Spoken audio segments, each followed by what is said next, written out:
Hello and good evening. I'm Mohana for BBTV, and here are this evening's big updates. No sight of SOPs from the Election Commission as nomination days draws close.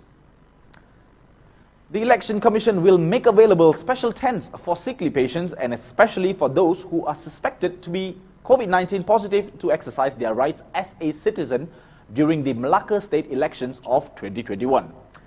The Election Commissions will also be increasing the number of voting channels to ensure the physical distancing between the voters are maintained throughout the voting process, and the SOP, however, will be discussed and proposed by the Ministry of Health Malaysia together with the National Security Council, subject to implementation by the Election Commission, said Wan Junaidi.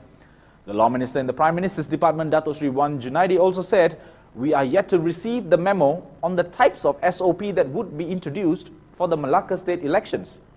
This, he said, in response to Kota Melaka Member of Parliament Khoo Poi Tiong of Pakatan Harapan, who asked on the measures taken by the Election Commission to encourage voters to come out to cast their votes safely. "We are 5 days away from the nominations for the Malacca state elections, and the Election Commission is yet to make the full announcement on the guidelines that would need to be in place before the polling day on the 28th of November 2021. Here are more news on the Digital National Berhad and the future of 5G in Malaysia.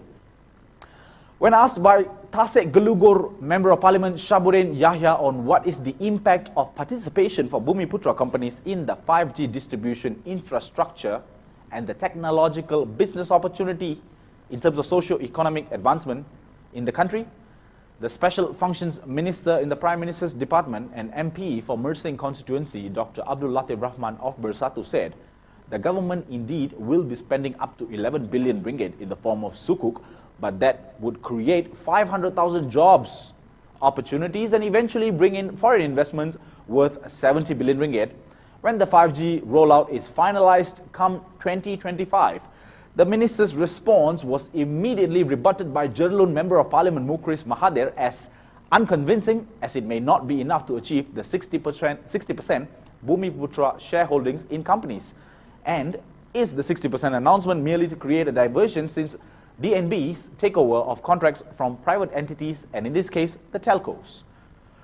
Dr. Abdul Latif then said the telcos have vested interest in particular regions where their subscriptions are based on and may not extend the 5G spectrums to areas where they have less subscribers, and they are bound to be working in the best interest of the shareholders only, whereas the special purpose vehicle by the government with the involvement of the Multimedia and Communications Ministry would then ensure to fill those vacuums. The debate on the rationale behind the forming of an SPV to roll out the 5G in Malaysia continues in Dewan Rakyat today, after the opposition leader Anwar Ibrahim on Monday asked for transparency in the contracts and VIPs who are involved in the project, as the cost seems to keep ballooning from 11 billion ringgit to 28 billion ringgit. Those are the updates for now. Don't forget to like, follow, share and subscribe to all our social media pages, and most importantly the bigbluetv.com portal. I'm Mohana for BBTV. See you again.